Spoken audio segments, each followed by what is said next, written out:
The little dragon was at an impasse, and the dark power within him surged like a tide.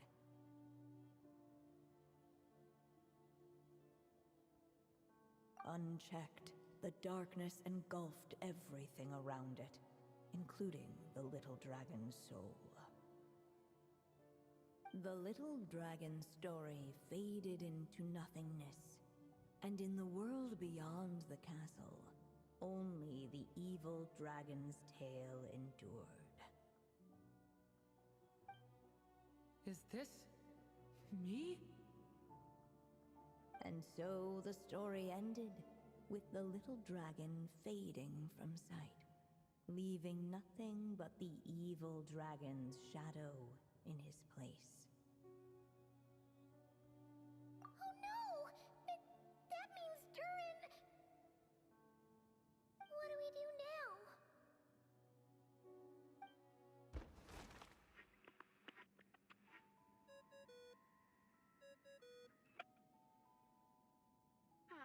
Looks like you've discovered another possible ending. Do not lose hope. You just need to keep searching, for there are possibilities that only you can bring to life.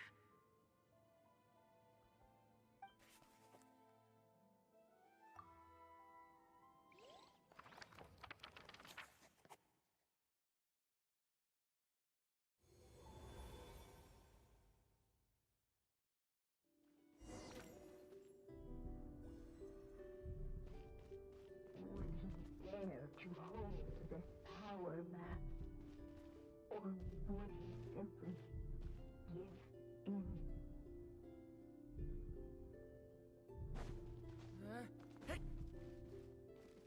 Ahead of them was a storyless void, and they could go no further.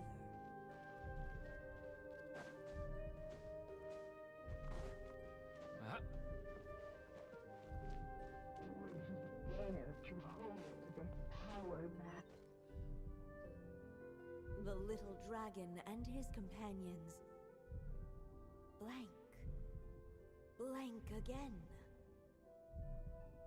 Huh? What's going on? Are we running out of ink?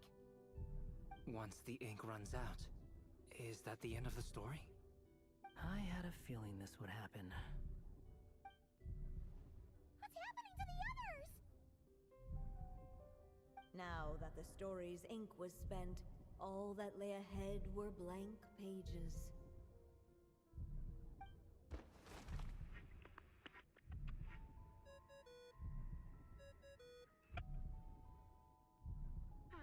Looks like you've discovered another possible ending.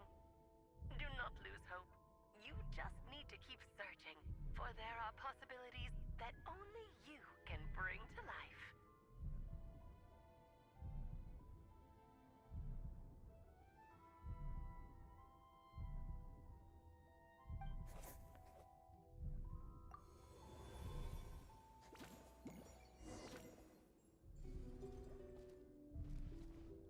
Would he dare to hold this power map, or would he simply give in?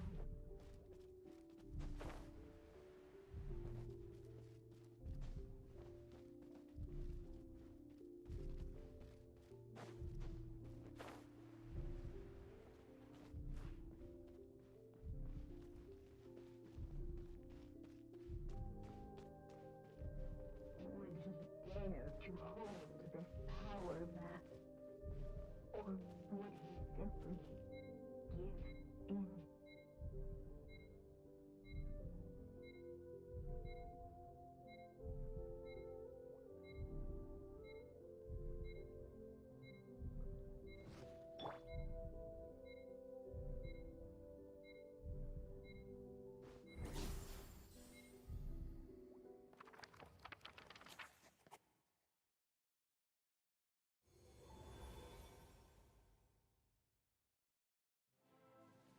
The little dragon was at an impasse, and the dark power unchecked. The darkness, the little dragon's story faded into nothingness. And in the world beyond the castle, only the Is this Me? And so the story ended. Oh no! What do we do?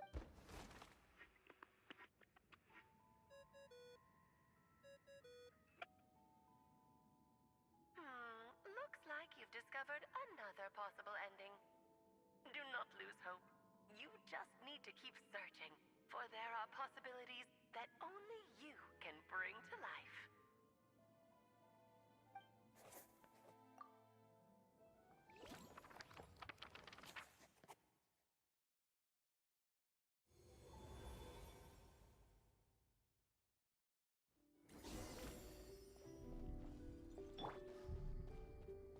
Would he dare to hold this?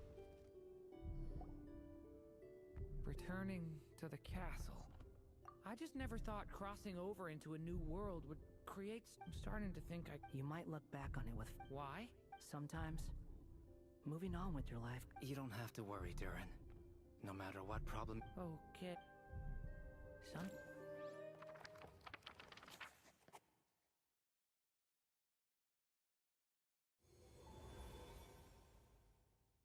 As the little dragon slipped back inside the castle's walls, the clamor of the outside world fell away. There was no danger here, no problems for the little dragon to resolve. As soon as his mother finished her story, it was time for the child to drift off into the world of dreams. And so the story ended, with the little dragon fast asleep in his castle, just like he had never even hatched.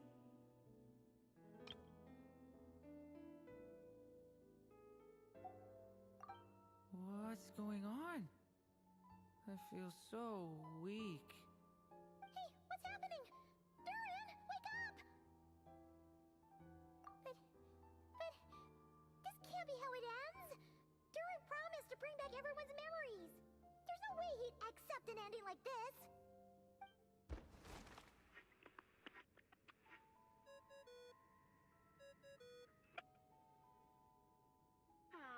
Looks like you've discovered another possible ending. Do not lose hope. You just need to keep searching, for there are possibilities that only you can bring to life.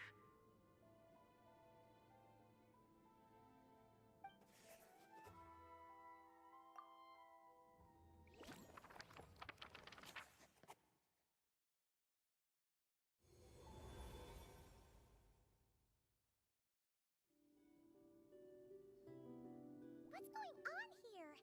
Why isn't the story letting Durin just suppress the abyssal power? It keeps getting stuck.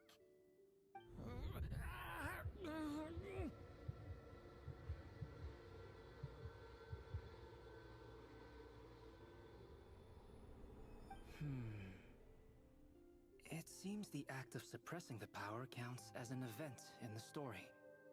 In other words, we would need ink to write it in. So, what now?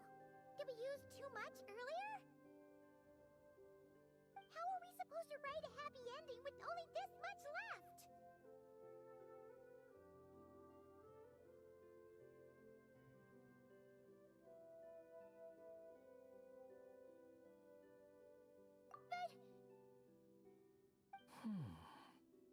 Well, this is Durin's story.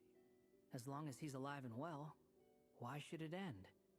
If there really is such a direct correlation between the story and his fate, I may have a potential hypothesis. Durin was, and still is in essence, a storybook character, written into being by M. From the moment he was born, he has always dwelt within her story. And I suspect that has remained the case, even after his arrival in Tevat.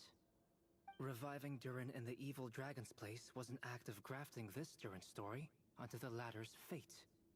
In essence, that is how his fate was rewritten. But there is a fundamental difference between a being's story and its fate. As Miss Barbeloth reminded us, the fate of every living being in Tevat has been woven into the fabric of time. Its most natural path, therefore, is to proceed along its given track. But Durin's story, on the other hand... As Durin's connection to this world wore thin, not only have people started to forget him, he started to lose control of the abyssal power within. In other words, his story can't continue. Because the author's ink is drying up.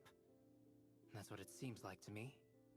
It would seem the little dragon had made a group of fine friends indeed. Save it. The question is, are you here to help him, or stand in his way? This is as far as the story can go. What path will you choose?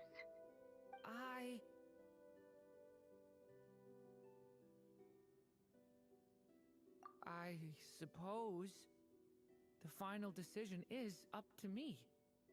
It's hard to believe I never actually left my mother's story. If that's true, I'd like to go there and see for myself. By there, I take it you mean the blank pages of the unwritten chapter ahead? But we still don't even know how Alice's magic works.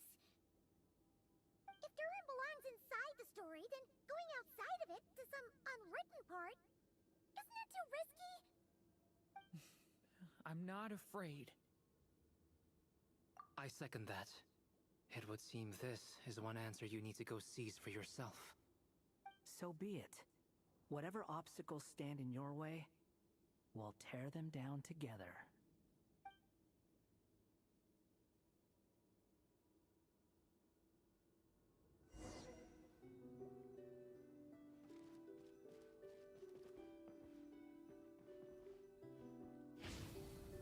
Leave it to me! That invisible wall. It was the little dragon staring at the uncrossable edge of existence itself. Then, all of a sudden, it began to fracture, as if struck by some transcendent wave.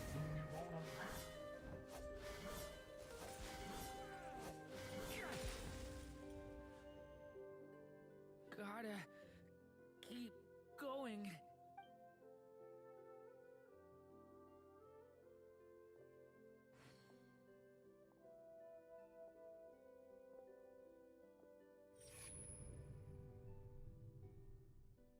Ahead lies only a stormless void.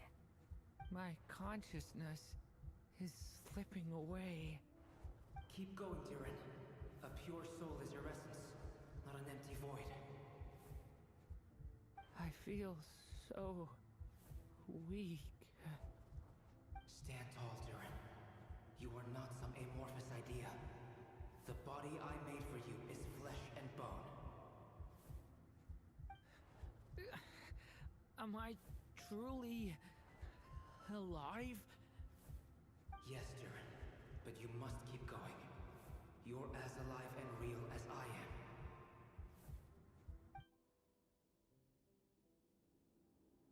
I can't feel a connection. You're not alone in this world, Durin. At the very least, you have me. I can't remember anything. Who am I?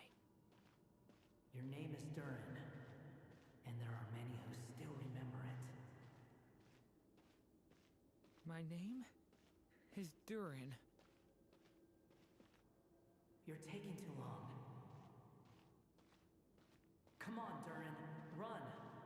In this world, fate waits for no one.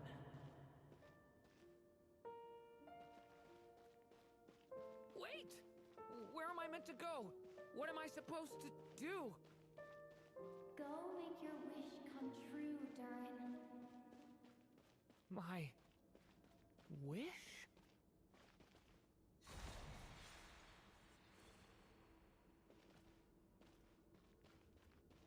Your story's not over yet.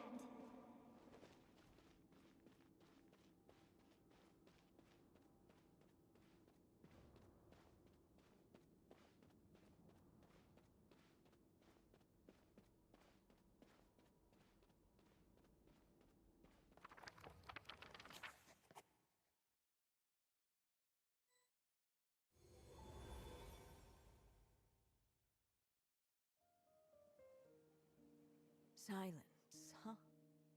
Have you nothing to say about my proposal? Let me get this straight. You want to graft your story onto this unfinished thread of fate, and in doing so, not only rewrite that fate, but allow the story to live on. Quite the brilliant idea. Still, the story's survival depends entirely on whether the author keeps writing. Exactly. And the moment foretold by the prophecy is still centuries away. I see. I thought my own ignorance might be the problem. That I'd asked more of the noble science of alchemy than it could ever deliver. Or that I had failed to discern the heavenly signs and grasp the secret truth underlying the prophecy. Little did I imagine that time itself would prove to be the greatest hurdle of all. Well, my friend, this has been a most intriguing experiment. And from an academic perspective, at least, I don't think it was a bad proposal. Someday, the prophecy will come to pass. So remember, my friend, much like the stars themselves, there will always be something that transcends the test of time. Thank you, everyone. You've helped me so much already. But, Alice, I still have one final favor to ask of you.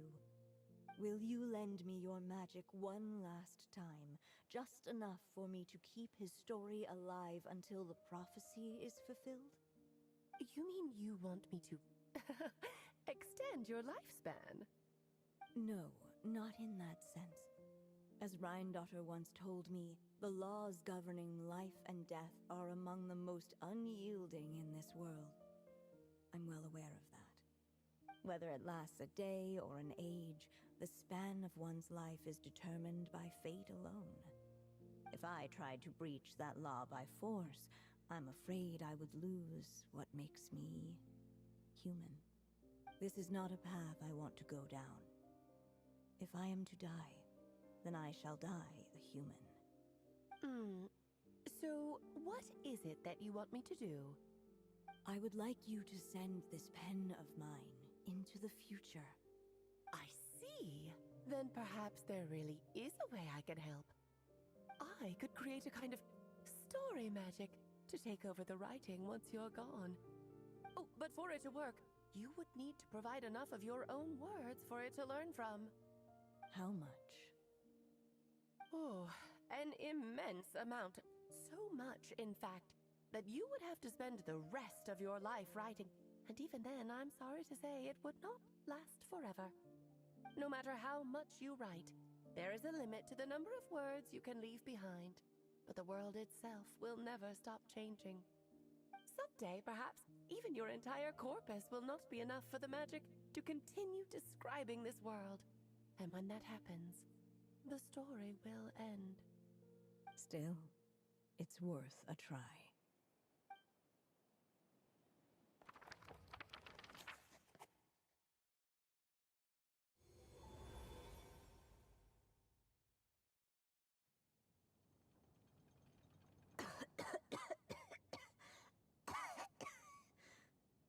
Oh, my dear Anya. Even after all this time, you're still... Look at you. You should be enjoying your old age in peace and quiet, especially now that things are finally returning to normal after that terrible calamity. Once he leaves Simulanka, things will only get more complicated. If his story is to continue, there needs to be more material for the magic to draw upon. I'll just have to skip over some of the less important details. Anya, why do you insist on sending him out of the storybook world? Why must he face his fate into that? Why not just let him remain within the story? With my magic, even fate's curse could be undone and he could live happily ever after. I suppose. In fairy tales, all it takes is a heartfelt wish. And even a wooden puppet can turn himself into a real boy and live happily ever after. That's just how fairy tales end, isn't it? But have you ever wondered what happens to the main character after the ever after? Tell me, Alice, in your eyes, what would be a writer's greatest regret? To leave a story without an ending. Not a bad answer. It's true, many writers come to consider that their greatest regret. But I see things differently. My greatest regret is that every story I write has to come to an end in the first place. Anya.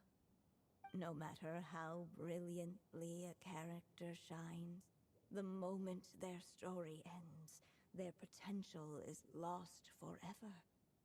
For them, the story itself becomes an inescapable fate. But what if, instead, I could place my pen in their hand and let them continue the story themselves? You mean... You said it yourself. I can only leave so many words behind. Even with your magic, the idea that I could keep the story going until the prophecy comes to pass is wishful thinking at best. But I found a way to use your magic to transform some of my finished stories into a special kind of ink. This ink is a magical medium he can use to complete the story the way he wants to. For what is storytelling but another kind of magic? And if he can experience the whole tale himself while leaving behind his own wishes and aspirations, even once he reaches the chapter where I stopped, he'll still be able to carry the story forward on his own. And so, by leaving him this ink, I can entrust him with the responsibility of writing his own story. A character with the power to write their own story. That way, he'll finally be free from the cage that is my pen. And like anyone else living in the real world, he can go on to create a life of his own. And you no longer need to worry about the constraints of my magic. What a brilliant idea, Anya. But there are still risks. First of all, once he arrives in Tevat, he'll have to rely entirely on the story you left him to maintain his connection to that world. As you gradually hand over creative control, that connection will grow weaker, and at some point, he might lose it altogether. But at the same time, he'll also have the chance to forge that connection for himself. The issue is, this method taps into too many of Tevat's core secrets. Any overt hints you try to leave will be erased in no time. In fact, it'd be hard for you to leave anything at all to guide them. We still have the story itself, though. I can use that to show them the way. It's entirely possible he burns through all your ink, never reaches the chapter you had in mind, and gets stuck, roaming the chapters of his past. But despite all that, I still believe in what this child can become. His hopes and wishes can be his ink, so he won't be trapped by mine running dry. Oh, what the writer you are, Anya. Your imagination never ceases to amaze. And you do know how much I love a happy ending. You shall have my help, my dear. Thank you, my friend. Well then, my child. Do you understand what you must do? Yes, I think I do. It's my turn to keep this story alive. Then what's holding you back? What will become of you after I take up this pen? I will fade away. There will no longer be a reason for me to go on existing. My child, or your mother, I should say, passed away long ago. The voice you're hearing is nothing but a magical echo that has now fulfilled its purpose. You needn't feel so reluctant to let me go. I know my mother died long ago. It's just, when you lose your mom too soon, it's hard to tear yourself away from the stories she used to read. I guess it's a silly way of pretending she's still here, by your side. Durin. But after coming to this world and traveling it with my friends, facing all kinds of enemies together, I suddenly realized I couldn't just sit around listening to my mother's stories because I'd found a new purpose in life. Maybe this is just what growing up feels like. With all my new friends waiting, it's time I finally set aside my mother's storybook. I'm ready to grow up now, Mom.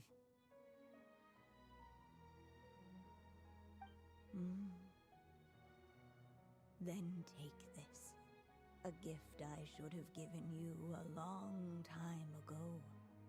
You've witnessed this story from the very beginning, made your wishes, offered your blessings, and even wrote your choices into its pages. From here on out, this pen is yours. Now I ask of you, the other pillar of this story, as both its reader and its witness, will you turn the page so the next chapter can begin?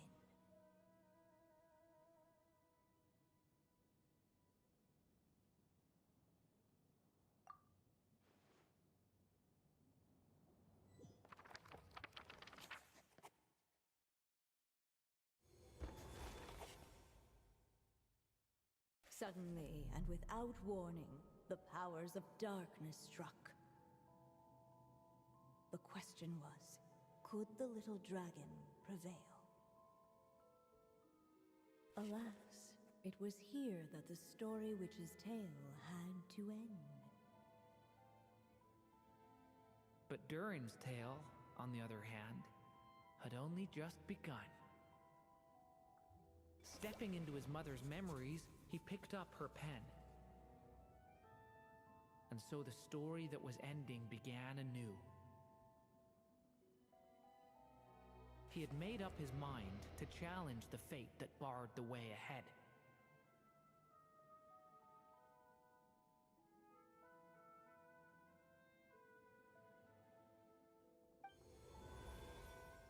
Looks like this is the final step. A chance to strike back at fate? Now that's not something that comes knocking every day.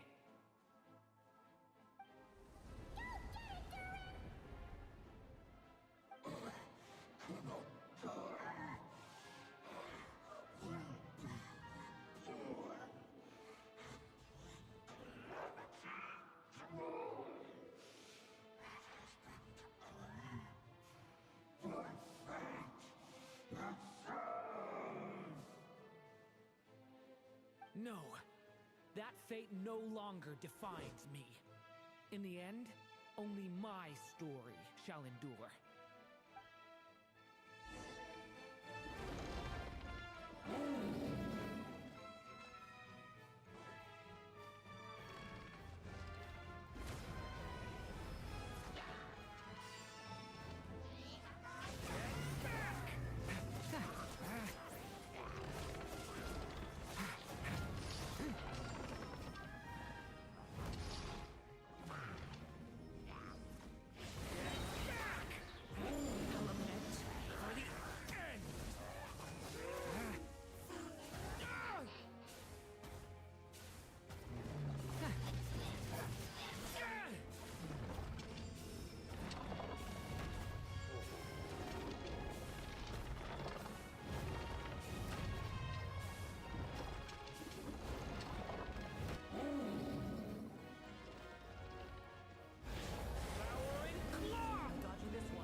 like there's nowhere to hide. Here, I'll cover for you.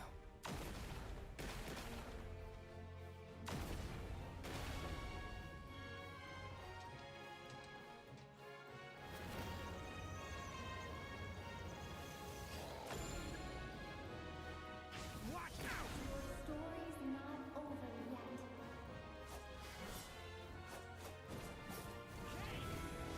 New light! This time, the light prevails.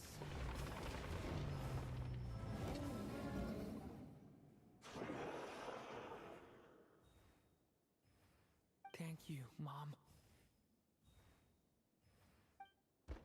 And so it was that Durin defeated the darkness and rewrote his fate. But his story is far from over.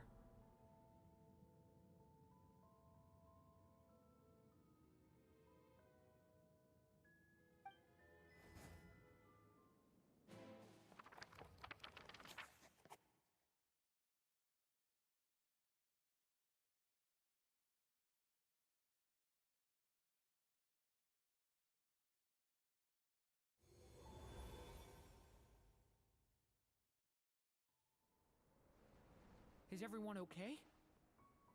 We're fine, thanks. And hey, we all saw how you fought back there. That was awesome!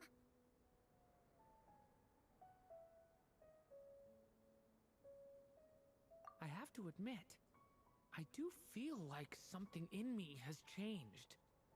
I owe you all so much. Without your help, I don't know if I could have ever made it this far. Just a shame I could only help out from the sidelines.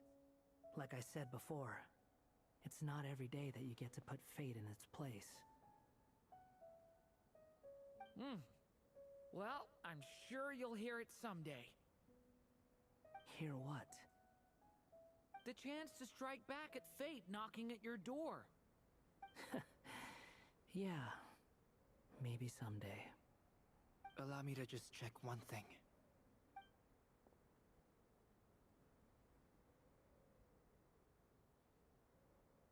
Yes. The abyssal power within you has stabilized again. And those strange symptoms you were experiencing seem to have completely disappeared. Oh, thank goodness! I wonder what it means, though. Aside from the principles of alchemy, what other law of this world governs his being? Look, it all turned out fine, so just leave it at that. Now that this one's out of danger, it's time for me to get out of here. You're leaving so soon? Don't humans usually throw a party after something like this? A party? Do I look like that kind of guy? Anyway, come find me again next time you're in trouble. That's what friends are for, right?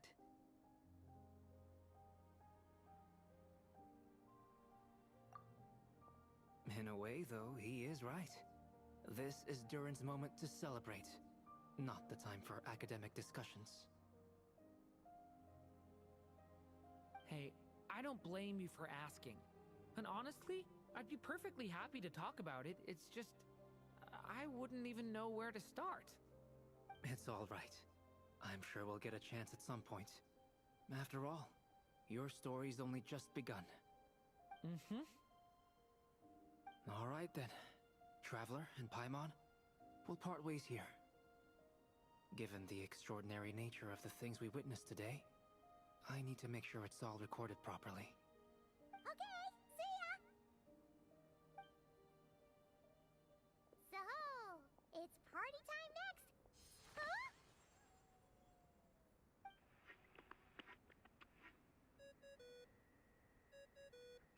Congratulations on completing your mission.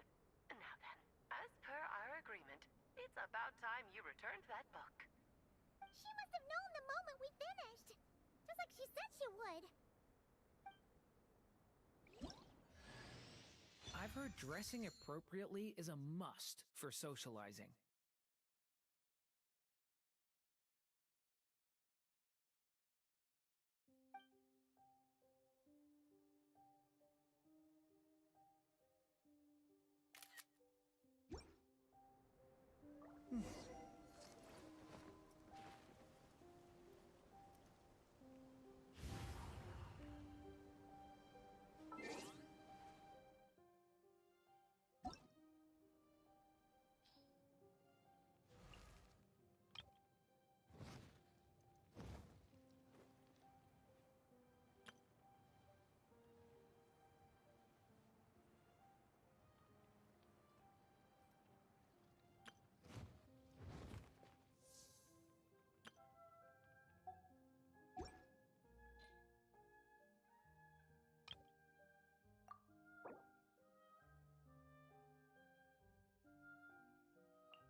Does this outfit suit me better? I trust your judgment.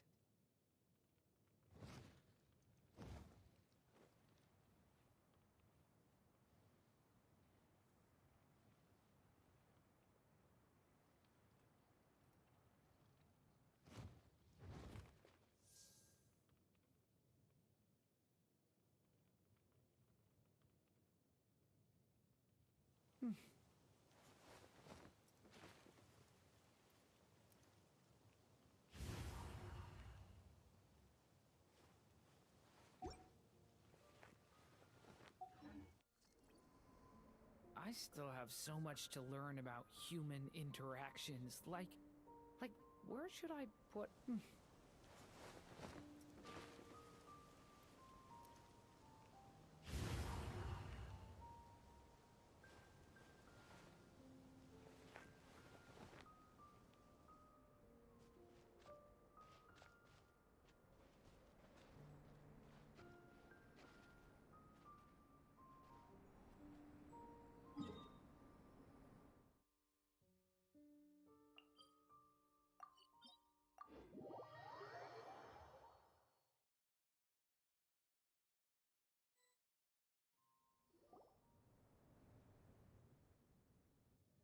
Oh, my writer and witness. It's been quite the journey, hasn't it? You had special plans for the traveler from the start, didn't you?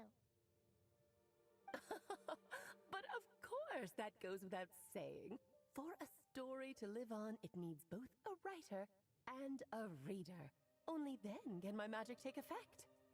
I chose the traveler as the witness because of the special nature of who she is. It's not easy finding someone with that kind of background, you know. For a moment, I even considered taking the role myself.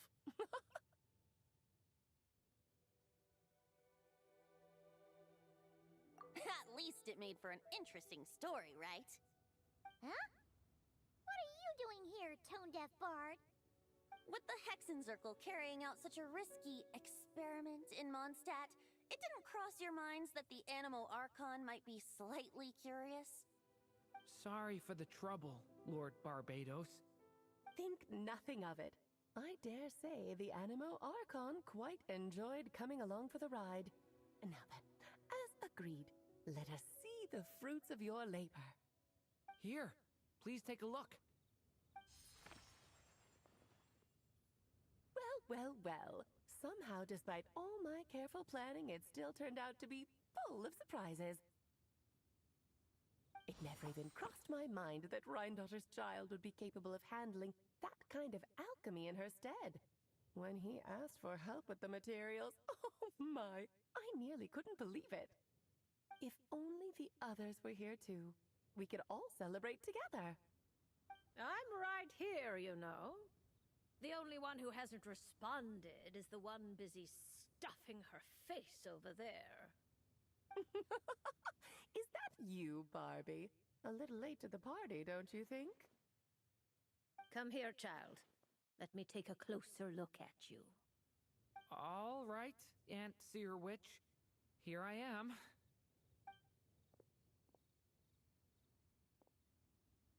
Just as I thought. This child's fate does not appear among the stars.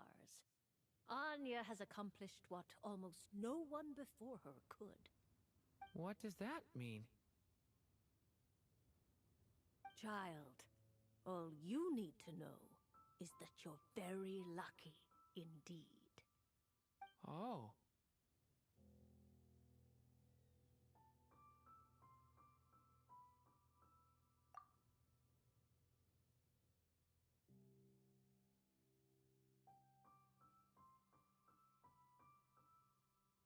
Just like how she was in the story, huh?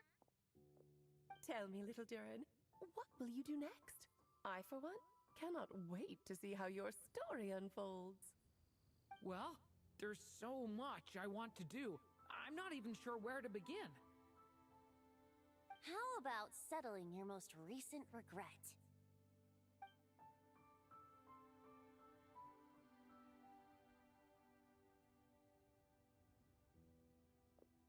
Not so fast, tone-deaf bard.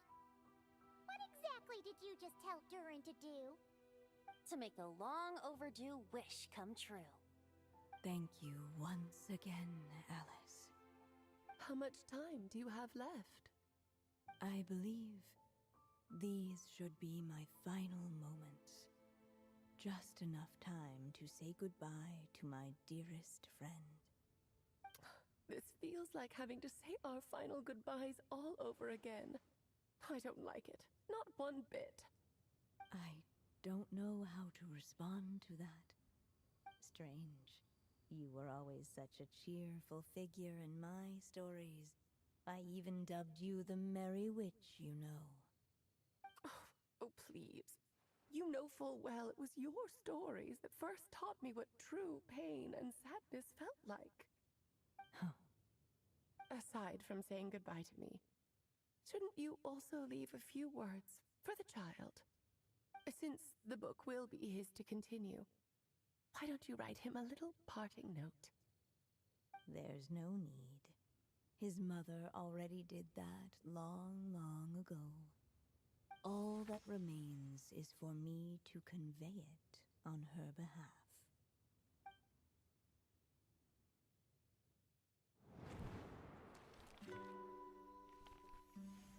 My child, these may be the last words I get to leave you.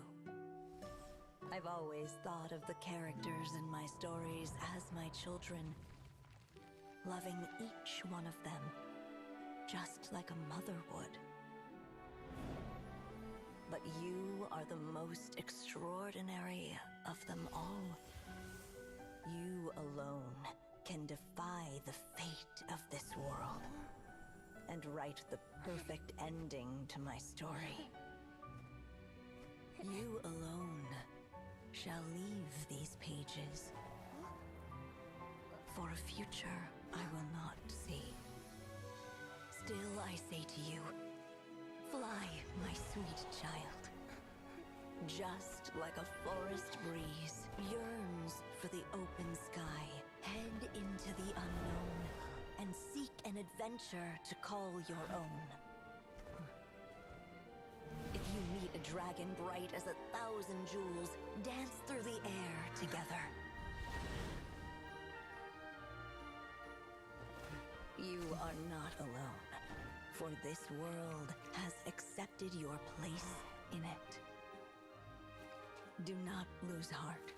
You still have many wishes left to fulfill.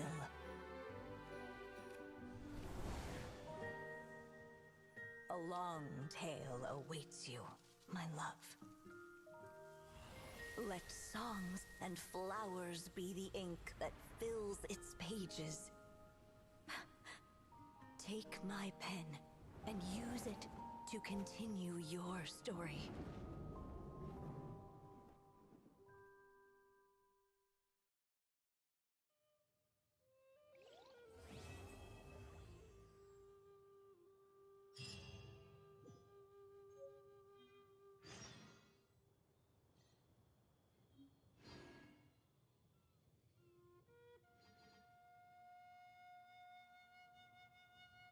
Each day is a new page in my story. I want to savor every scene, every footnote, before I turn to the next one.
I still have so much to learn about human interactions. Like, where should I put my hands when I'm nervous? I just really.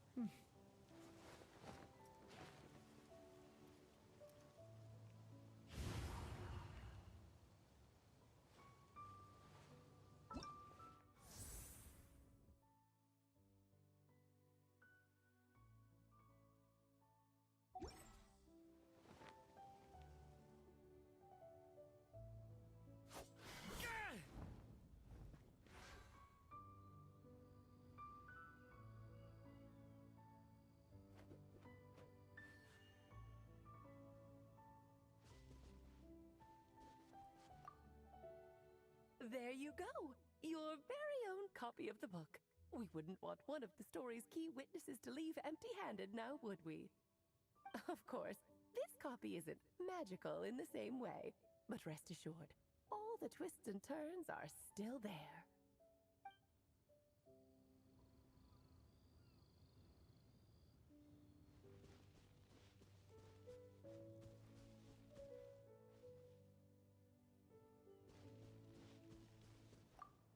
And so they flew together, Durin and Dvalin, over the skies of Mondstadt. Who'd have thought such words could ever have described a happy ending, huh?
Each day is a new page.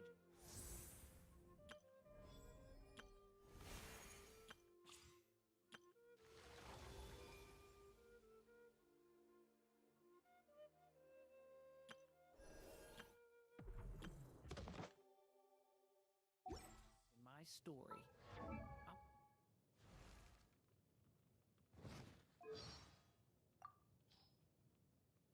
Each day is a new page in my story. I want to savor every scene, every footnote, before I turn to the next one. Can I stop here and play? I mean, take a stroll? I won't go too far. I still have so much to learn about human interactions. Like, where should I put my hands when I'm nervous? I just really want to make friends with everyone. Oh dear, I am feeling the urge to jump in a puddle. Oh, it's best not to fly too high in this weather. Did it once slumber in a place like this? It's like a scene from a fairy tale. How pretty. Yeah. Oh dear, I'm getting thirsty. Good morning. Oh, please don't mind my head lolling. My neck's a bit stiff. Last night, a cat came and slept only a few meters away. Usually, I frighten small animals off. I didn't want to disturb it, so I tried not to move all night. If brunch is a thing, does that mean there's such a thing as dinner? I wonder if we'll see the stars tonight.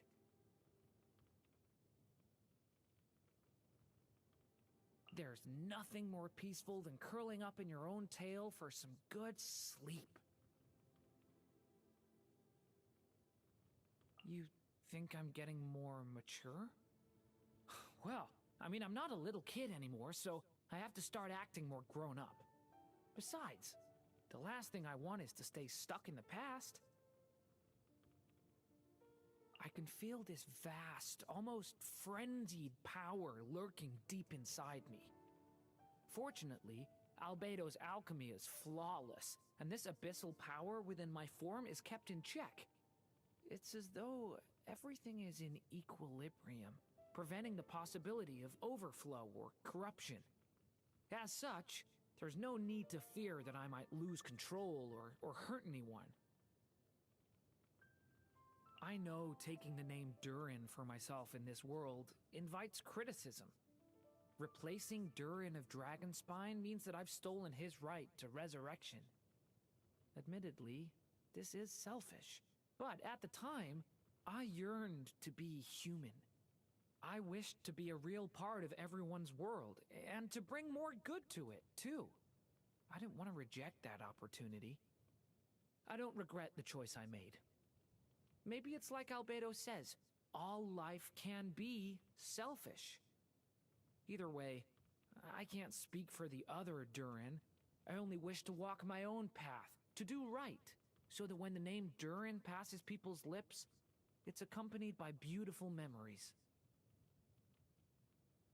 Dragons clash horns as a way to express their friendship, but I'm scared I might use too much force. I don't want to hurt you. Are you sure you're not worried? Huh, all right. Well, in the interest of safety, how about I stand still and you bump your head on my horns?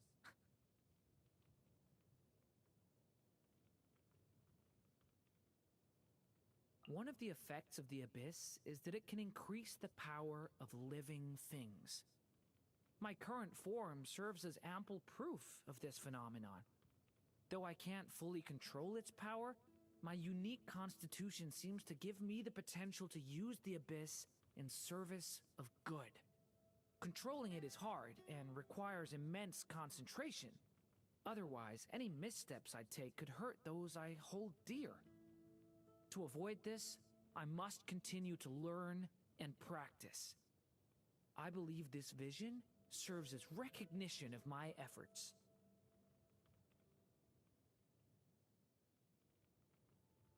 Dvalin flies so fast. Is it because his wings are bigger than mine? Sometimes I think if I still had my dragon form, the toy block one from Simulanka, I mean, I could give him a run for his money. My first friend was an origami flying squirrel. At first, it was the only thing that wanted to play with me. It had 2 pointy ears and a big paper tail, and it looked a little like the squirrels in Tevat. I used to pick flowers for it from high places. I miss that squirrel a lot. Hey, you want to pick pine cones for the squirrels together? Of course, I'd love to.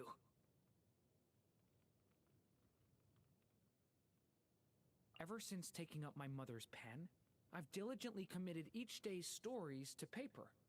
Klee taught me how to fish, which ended with us locked in solitary confinement. Albedo had me help him boil water, which almost ended in the kettle turning to ash. A little boy outside the city gate showed me how to feed the pigeons, and one of them decided to perch on my horns.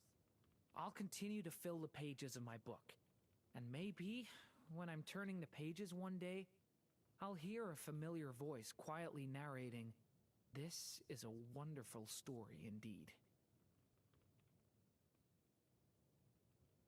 Aunt Alice asked me to spend more time with Klee. She said she'd reward me by giving me anything I wanted. But only children want rewards, and I'm clearly all grown up. I like playing with Klee because I'm happy when we spend time together. It's as simple as that. When I told Aunt Alice that, though, she was overjoyed, and said she'd pick out a giant toy just for me. Albedo has shared so many of his experiences with me regarding becoming truly human. He's explained many of the problems that humans face, things like work, ideals, life. Some of these things were too difficult for me to understand. Some are too difficult for me even to imagine. Albedo says I can slowly learn about these problems as I experience them, before making my own choices. Family is the only thing that a human can't choose. I know my family is complicated and highly unusual, but with Albedo as my brother, I'm filled with a sense of peace and belonging. In that sense, my family is no different from most. Albedo is the perfect human. He knows so much and is always able to handle everything he faces.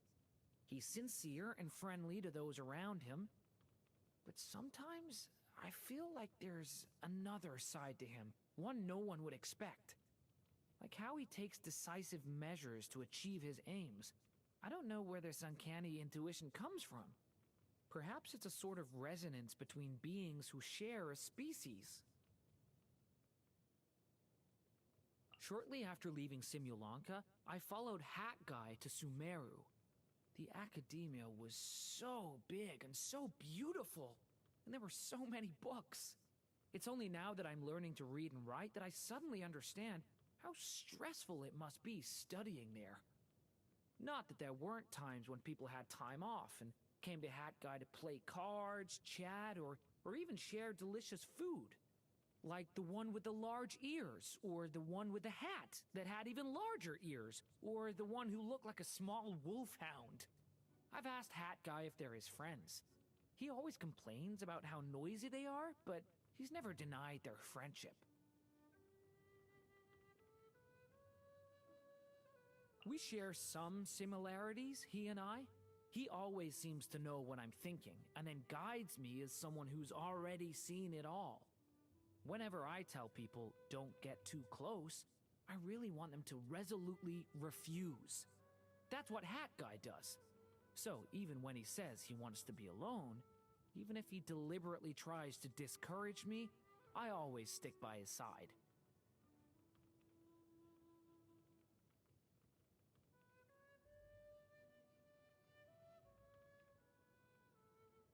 When I was in Sumeru, I took the time to visit Fairy Nilu. Sorry, force of habit. I should call her Miss Nilu in this world. I watched her dancing at the Grand Bazaar, and she was as beautiful as a fairy. If I get the chance, I'd like to thank the King of Constellation Metropole. I mean to say, Miss Navia. I wonder if she'll be shocked to see what I look like now. You don't think she'll mind? Huh, that's great news! If all the kitties in the cat's tail were like Kirara, I don't think they'd get so nervous when they see me. The young bard gently plucked his strings, a voice as clear as a mountain stream. It was no battle hymn nor prayer, but the murmuring of stars, the wind blowing through the trees. The dragon's eyelids faintly twitched, flames gently crackling in its throat. One night when I couldn't sleep, I took a stroll in the wilds. I met Lord Barbatos doing likewise. He sang this song for me, and I liked it so much, I made sure to learn it.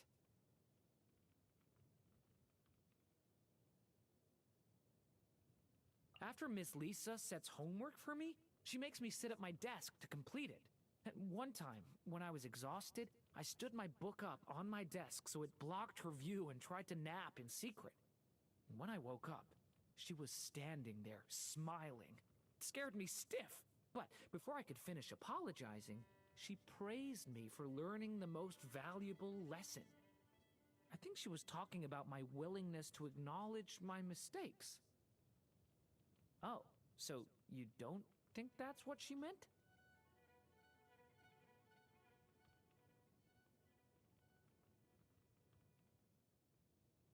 Albedo once told me he treats Klee like a little sister.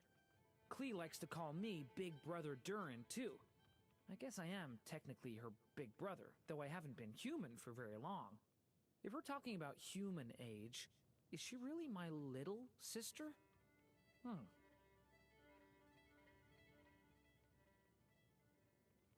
I can't help but wonder. Back in Simulanka, I felt like she was different from the others. Is she the same as me? Did she come out of a book too? In fairy tales, anyone who can mix potions that befuddle the heart and mind and command the obedience of cats is almost certainly a powerful witch. Grandmaster Varka is different from most of Mondstadt's knights. He's powerful, but not imposing. He leaves people feeling calm and safe. He's the sort of knight who can crack a joke while fighting off the wild hunt, although most of his jokes go way over my horns. You want to know about ones I did understand? Well, I didn't hear them clearly either, probably because he often slurs his words after drinking.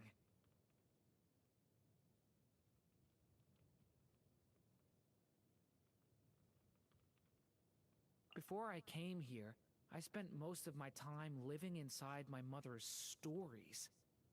I never hugged her or felt the warmth of her embrace, but her gentle voice guided me through so many moments, both happy and sad. If you ever want to hear her stories, I'd be more than glad to read them to you. I've heard it's polite to look people in the eye when talking to them, but I've also heard it's rude to stare. I thought to try blinking often while talking, or to keep one eye closed at a time, but everyone kept telling me to see Miss Barbara and have my eyes checked. It seems rules for socializing in this world really are some of the hardest to follow.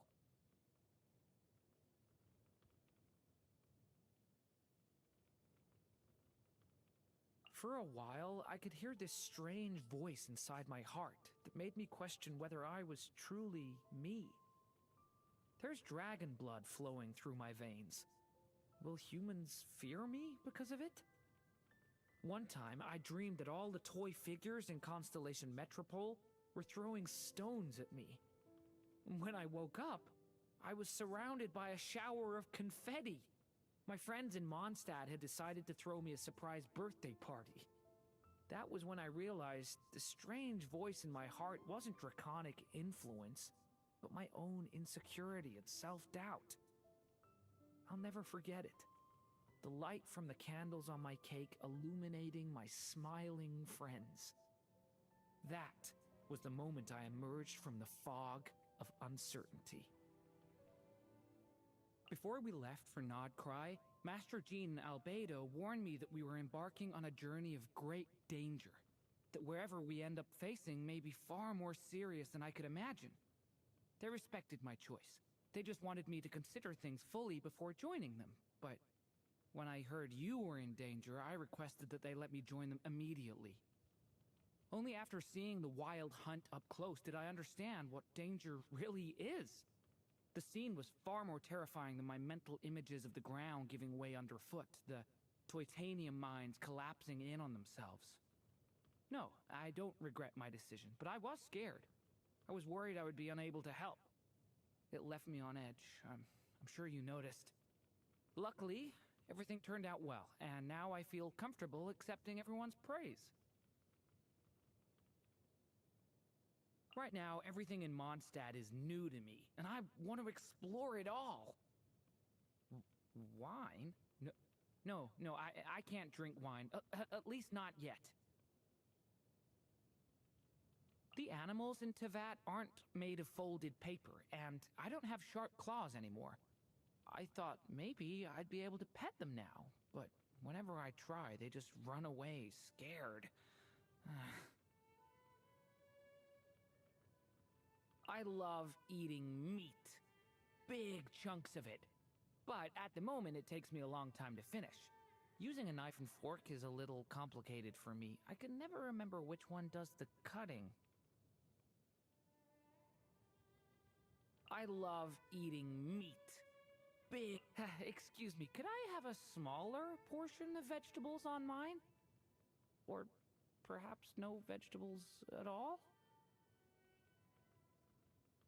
What type of cutlery should I use for this? Can I just use my hands?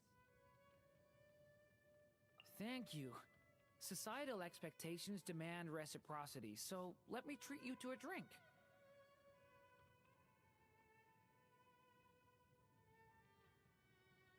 Yeah, I'm sorry. My taste buds appear to be faulty. Let me try again. Oh, dear, there really is a problem with them.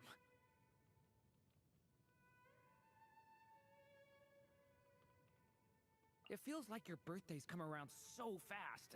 I'm sorry. I keep thinking of new details to add, so I still haven't finished. This is an origami boat I've been making for you. The paper animals on board are our friends, and this person standing at the bow, who I haven't had time to color in yet, is you. In my mind, you helm the ship, radiating golden light. Do you want to help me paint you gold? Oh, I almost forgot. This boat is called the Traveler. May you continue to sail forward alongside your friends. Happy birthday!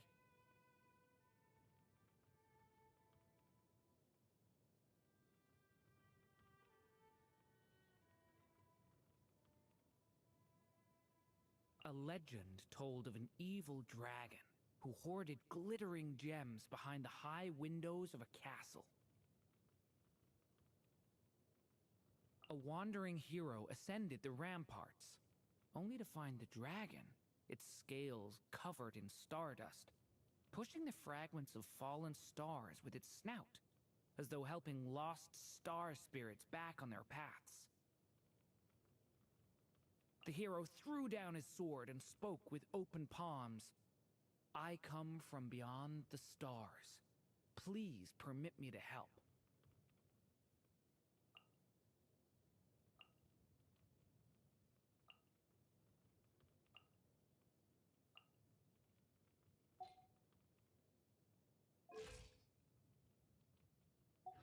I want to savor every scene.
From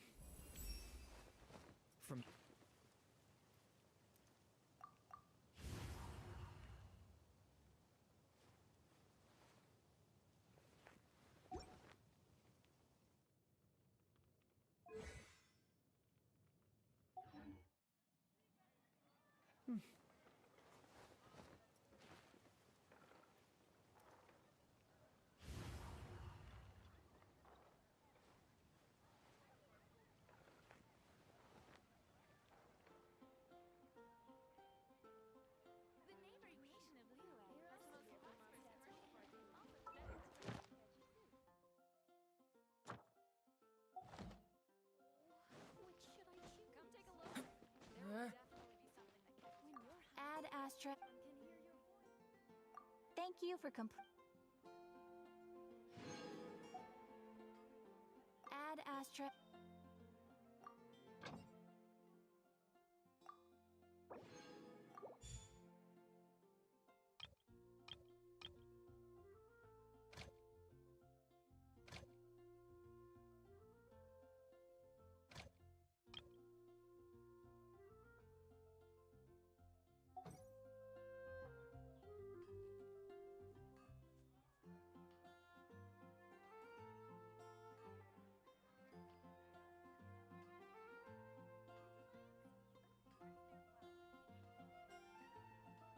Error.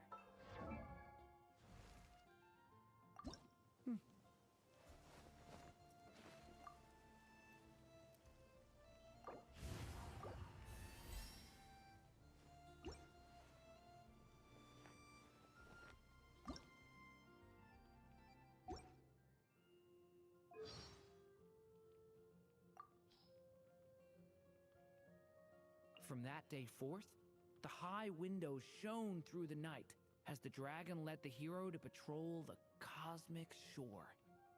Starlight was their cloak, and friendship the compass that led their way.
I still have so much to learn about human interactions. Like, where should I put my hands when I'm nervous?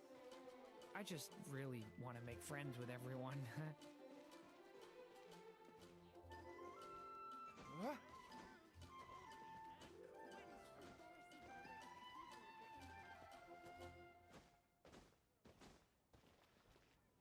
The story has only just begun!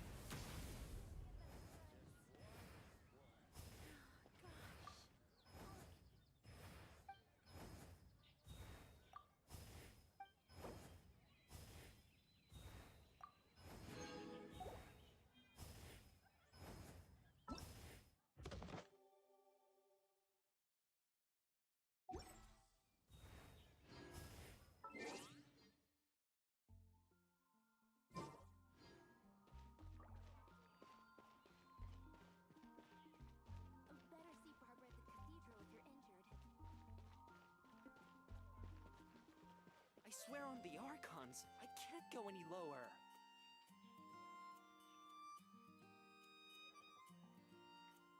But we grew up together after all. That's what I'll make tonight.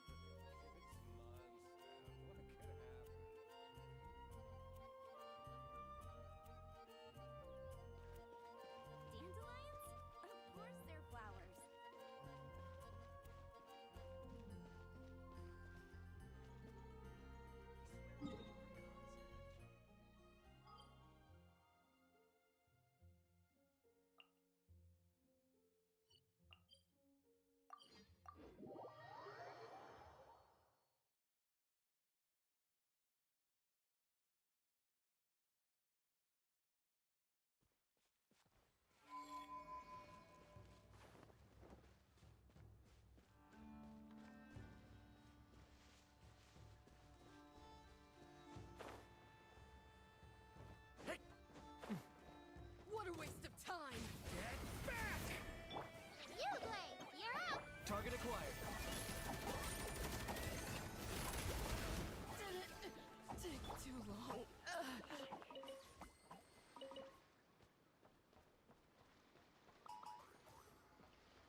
Use the force off. Locked on.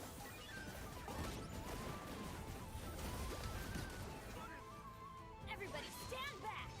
A turning point in fate! My duty.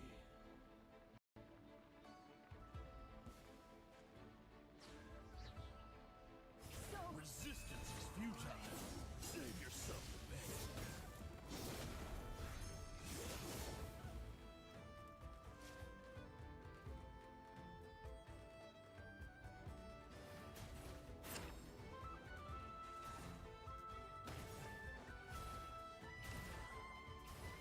I got him cornered. Intel.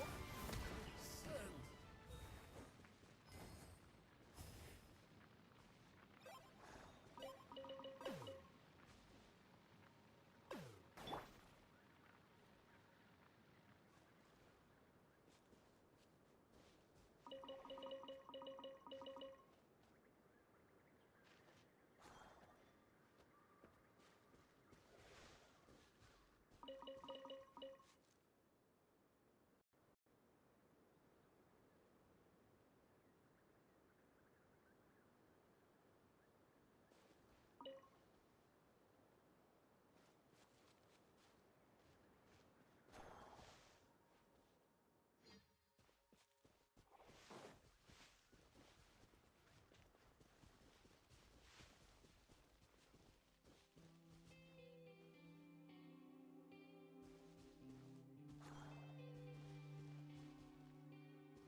Hang in there, old sport. We'll get you some fresh oil once we get to the harbor.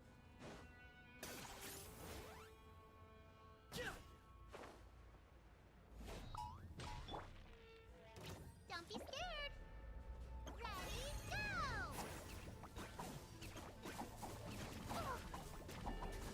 Get crushed! Stay back! Locked on. Couldn't fix it. Pretty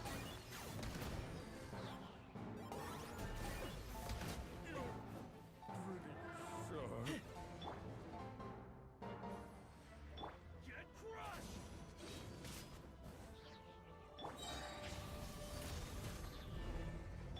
I got him cornered. Mission over.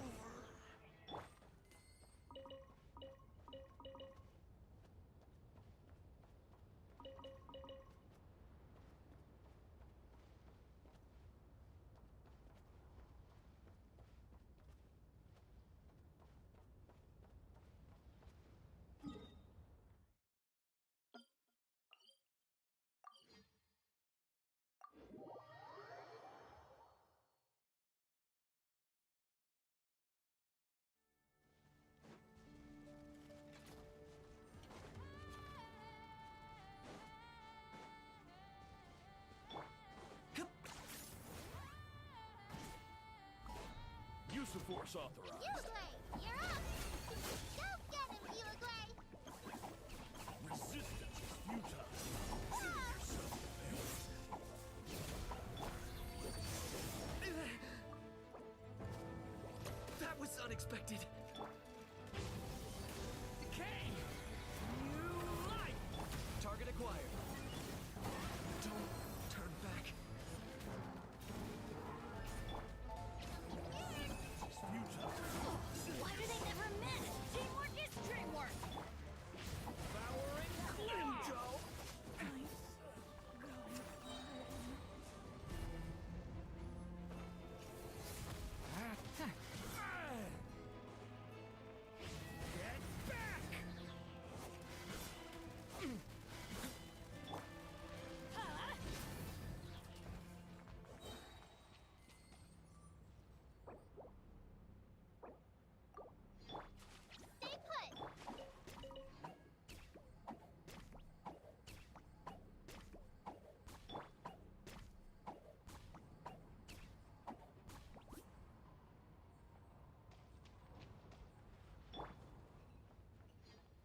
Use of force authorized. Watch out! A turning point in... Locked on. Intel.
I'm going in! Don't be scared! I gotta go. My mistake.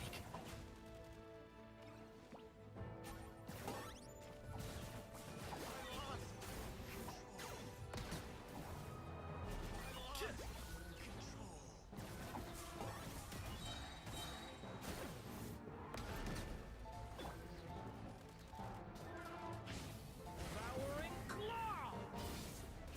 Stay away from me!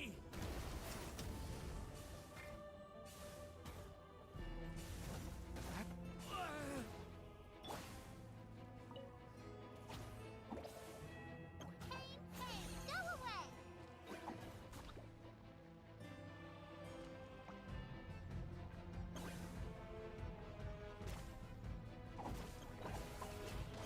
Yeah! Ha! Yeah! Ta! Hit! Ta! Yeah! Pretty sharp.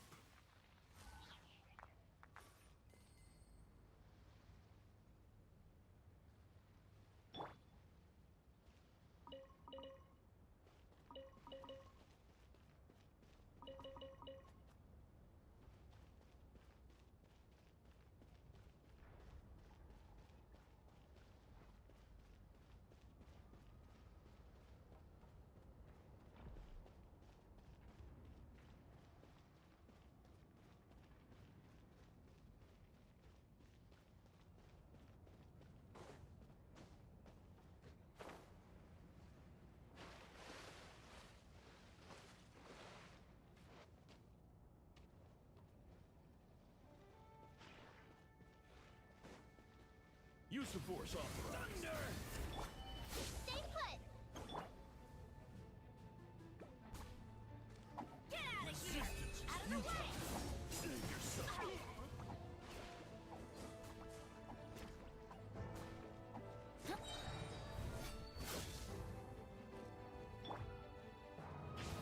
Thunder! Resistance is futile. Save yourself. Intel.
I still have so much to learn about human interactions, like, where should I put my hands when I'm nervous? I just really want to make friends with everyone.